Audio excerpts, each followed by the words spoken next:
como falar de oportunidades sem falar de acesso à educação e à cultura, as duas grandes forças transformadoras da nossa sociedade. E nesse seminário, que reúne professores, empresários, administradores, gestores, estou certo que todos têm consciência e valorizam o potencial transformador dessas duas ferramentas. E para isso, nós prevemos o reforço das parcerias entre as diversas secretarias temáticas e a valorização dos profissionais da educação, além de ações como essa, sobre a qual nos debruçamos aqui hoje, que possibilitam a formação dos gestores educacionais, incorporando novas linguagens. Tudo isso é fundamental, não só para que seja estimulada a produção cultural de uma cidade, mas também para que o acesso ao produto da cultura seja democratizado e cada vez mais pessoas tenham possibilidade e oportunidade de desfrutar das atividades culturais. A ideia é que esse aprendizado seja multiplicado e dividido com os estudantes e outros professores. Daí a importância do papel de vocês, todos e todas, como multiplicadores.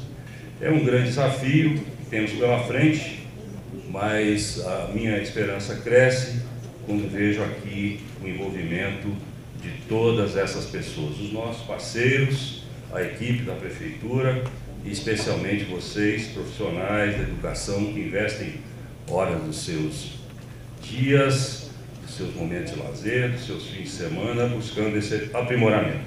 Eu agradeço a todos vocês por contribuírem para essa construção. Muito obrigado, um bom trabalho. O educador prepara o aluno para o seu desenvolvimento pessoal, para o exercício da cidadania, para a vida em sociedade, para o mercado de trabalho. Ele complementa o esforço da família na formação dos jovens para o mundo. Não é uma tarefa fácil, eu sei. A qualidade do ensino depende não apenas do professor. Está condicionada à eficiência da escola como centro de desenvolvimento e difusão do conhecimento. Depende, portanto, da gestão dos recursos disponíveis para a educação. Chego agora a um ponto crucial para o êxito da escola: a visão e a atuação do gestor escolar. A gestão de uma escola e de uma empresa tem muitas coisas em comum. Em ambas existem as pessoas, processos e metas. Na escola, em vez de resultado econômico, lucro, temos o desempenho dos alunos e a qualidade do ensino como foco e objetivo. Uma escola eficaz tem clareza quanto aos seus objetivos, seja uma meta de aprendizado ou melhoria da infraestrutura pedagógica. É essencial o espírito de equipe entre os funcionários e o envolvimento dos diversos agentes educadores. Bons recursos pedagógicos, sejam livros, materiais digitais ou mesmo atividades fora da escola, são ferramentas que tornam a formação mais eficiente. Planejamento, acompanhamento e avaliação sistemática de tudo o que acontece na escola garante o caminho rumo ao objetivo de uma educação de qualidade. É garantir condições dos professores crescerem, é investir na capacitação deles, é ouvir o que eles têm a dizer, é dar voz, aceitando as opiniões, trocando ideias e experiências. É desse feedback, é do relacionamento que surgem as práticas inovadoras.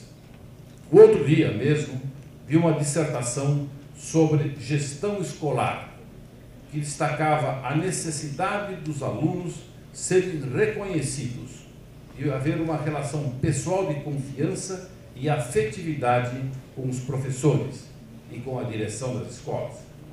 Na verdade, quase tão importante quanto os conteúdos escolares adquiridos, esses alunos necessitam de aceitação e contato social, de serem tratados com respeito e respeitarem os professores de toda a escola.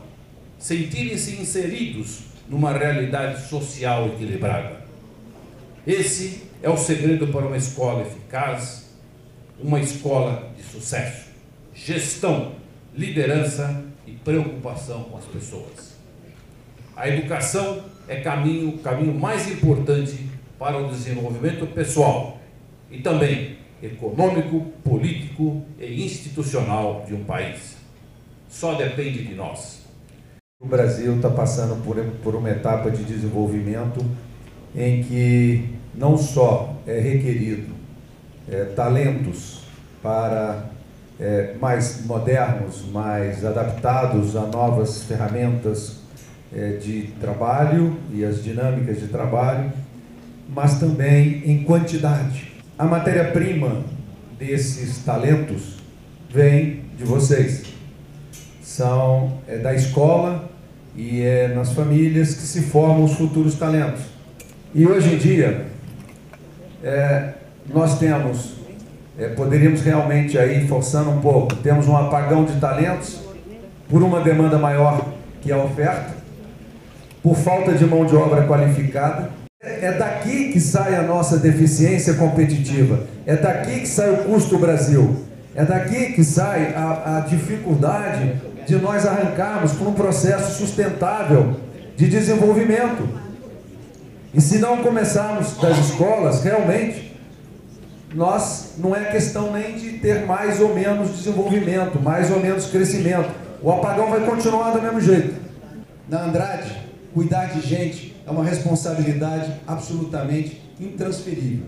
Todo executivo tem que ter na sua cabeça que gente é a principal função, a principal insumo de resultado da companhia. Nós somos uma empresa prestadora de serviço, então nosso investimento maior é em gente. O tema do nosso curso é Seminário de Gestão em Educação e o foco é na área cultural. Então, a diversidade cultural, a diversidade de visão, a diversidade de percepção da vida, ela nos ajuda muito a construir e a perceber o ambiente em que a gente vai edificar, construir e desenvolver a área da educação. E aí, nessas duas conferências que, a meu ver, foram brilhantes, né? A gente, às vezes, se incomoda um pouco com a forma como trata as pessoas, né? Por exemplo, eles se referem às pessoas como insumo, né? Os talentos são insumo, as pessoas que trabalham na empresa são insumo, e também de ativo. Eu, particularmente, eu prefiro o ativo, né? Mas, para nós, nos toca da área da educação, mas de uma forma de enxergar o ativo é que a empresa considera que aquela pessoa é importante. Né? É uma coisa que faz ativar, é um patrimônio, né? É um pertence da empresa. Vocês, ao assumirem a função de gestores educacionais, vocês fizeram um contrato muito sério. Vocês fizeram um contrato, vocês fizeram um pacto com o direito à educação, talvez dos seus filhos, das suas filhas, mas, sobretudo, dos filhos e das filhas dos cidadãos belo-horizontinos. Na filosofia, quem estudou, imediatamente se lembra de Sócrates, cuja mãe era uma parteira, e ele deu o nome do método com que ele trabalhava seus alunos de maiêutica, justamente para aproximar aquilo que deve ser a essência da escola daquilo que a mãe dele fazia, partejar, buscar o novo. Portanto, é no exercício de um diálogo, é no exercício de uma negociação que eu buscarei fazer da minha escola um lugar de preservação de uma herança cultural da humanidade, de uma herança de conhecimento indispensável para que desta preservação nasça a inovação. É preciso ter sempre em mente aquilo que um dia aquilo para o que nós um dia fizemos a opção de sermos professores, de sermos professoras, de sermos gestores e de sermos gestoras. E que a finalidade que rege toda esta atividade é a de propiciar aos nossos filhos e nossas filhas, ao final da educação básica, que eles tenham em si um acervo grande de conhecimentos pelos quais eles possam ter uma inserção ativa no mercado de trabalho, mas ao mesmo tempo uma presença social participativa, crítica, como cidadãos da sociedade brasileira. Até a década de 90 no Brasil, nós não tínhamos dados educacionais sólidos sobre qualidade na educação. A literatura educacional vai mostrar isso para qualquer um de vocês que queira fazer uma varredura dos textos sobre educação no Brasil. Até a década de 90, a gente estava preocupado com acesso à escola. Até então, a nossa preocupação principal era colocar crianças dentro da escola. O Brasil não tinha resolvido esse problema ainda, né? E essa é uma preocupação central. A gente colocou as crianças na escola, né? A questão é, que escola que a gente construiu para colocar essas crianças? Afinal de contas, construir um prédio e botar uma criança lá dentro não significa alfabetizá-la, não é isso? O que mudou foi a passagem de uma percepção intuitiva sobre a qualidade da educação para uma percepção que começa a ter dado, palpável, né? Começa a pegar o problema, olhar para o problema. O que os indicadores indicam? Eles indicam problemas na qualidade da educação e mostram aonde esse problema se concentra. Eles indicam que a escola reproduz desigualdades sociais, de classe, de sexo, de raça.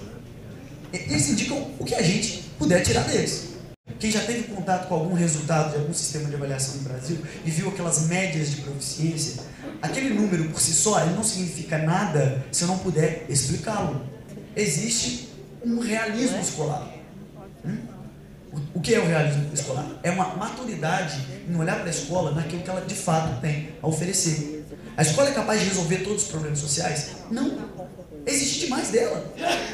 Não é isso que está em jogo. Mas ela é capaz de reduzir os efeitos oriundos de problemas sociais. Isso é. Senão não tinha ninguém sentado aqui hoje. A Escola Estadual Presidente Costa e Silva, para falar sobre ela, nós vamos apresentar primeiro um vídeo institucional que eu acredito que vai facilitar para a gente, para vocês visualizarem a nossa rotina enquanto instituição de ensino. Uma equipe unida, trabalhando por um só objetivo: fazer da escola um espaço aberto à comunidade, capaz de transformar e formar cidadãos.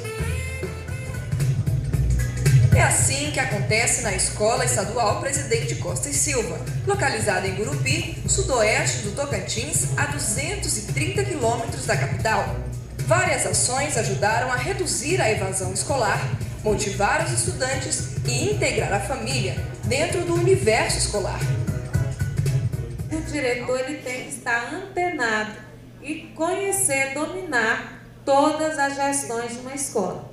Gestão de pessoas é fundamental, é necessário que o professor tenha clareza. A minha aula atende à visão, à missão e os valores que estão previstos no projeto político-pedagógico da minha escola. Lá na escola, quando eu ia para a sala de aula, eu poderia ir uma vez por mês, assistir a aula de um professor. Ali, em 40 minutos, 50 minutos, uma hora, eu consigo visualizar o trabalho do meu orientador educacional, do meu coordenador, do professor, dos pais. Tudo acontece dentro da sala de aula. Não basta ir para a sala de aula se você não der o feedback para o professor. Tá? Você só pode ir para a sala de aula se você, no máximo, em 48 horas, der um feedback ao professor da aula que você assistiu. Ele tem esse direito. E o feedback acho que quando você consegue ver uma aula, você é capaz de presenciar ali aspectos a serem melhorados, mas muitos pontos também positivos, que às vezes a gente só tem a mania de passar o negativo. Até um diagnóstico que a gente faz com os pais, com os alunos, isso precisa ser transparente para eles. Qual foi o resultado? Porque quando eu for cobrar uma ação, essa ação surgiu a partir daquele diagnóstico, daquela sua opinião. Uma outra dica, é muito importante envolver o professor como conselheiro de alguma turma. Aí ele vai se envolver no rendimento, na evasão escolar, ele vai ser um defensor, mas ele vai se responsabilizar por alguns aspectos que às vezes sobrecai só sobre a equipe diretiva. Tem escolas que têm orgulho de dizer assim, nós desenvolvemos 35 projetos, 25 não deu certo, ano que vem a gente cria mais 15. Não é por aí. Não são, os projetos, eles não são descartáveis. Eles precisam ser melhorados, né, adequados. A escola, ela precisa ter padrões de qualidade da escola definidos e conhecidos. Tipo assim, a minha escola, ela é conhecida por quê? Toda escola, ela tem que ser capaz de responder essa pergunta. Por que a minha escola é conhecida na minha comunidade? A resposta que vier é o padrão de qualidade da sua escola. Boa gestão é isso, quando você consegue estar presente ou ausente e as coisas acontecerem.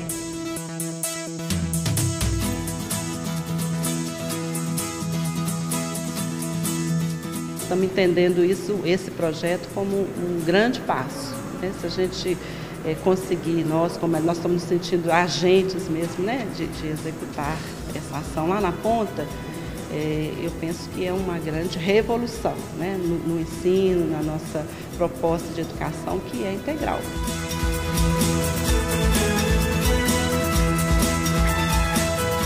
Como educador, a gente já é um agente cultural, mas muitas vezes a gente faz intuitivamente, né? E com as ferramentas da gestão, a gente vai poder otimizar essa nossa prática.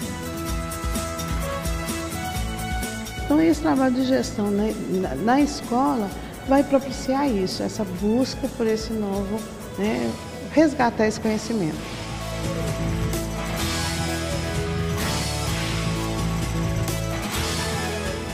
Sensibilizar, trabalhar os valores com os alunos também, que é muito importante, porque sem os valores, eles provavelmente não vão ter esse olhar crítico sobre a arte, por exemplo. No meu teatro, eu tenho compromisso com a alegria e com a felicidade. E por isso que me convidaram para estar aqui hoje, para ensinar vocês a rir de novo. Porque professor, agora ficou difícil ser professor, fala a verdade, ou não é? Porque os pais não educam os meninos mais não. O menino fica na rua, quando chega na escola, a professora que cuida desse menino. Aí você manda chamar a mãe, manda chamar o pai, não tem mãe nem pai mais. É a professora que está tomando conta de menino, não é ou não é? Então, isso é difícil para vocês, eu sei o quanto é difícil para vocês. E aí, se a gente tiver a cara fechada, é muito pior. Por isso que me pediram para ensinar vocês a rir de novo. Uma boa gargalhada tem 8 rasas. Este era o seu único dote. As pérolas. Isso talvez nem a minha avó soubesse. Eram falsas. Porque no Rio Tejo não nascem ostras e, consequentemente, não nascem pérolas.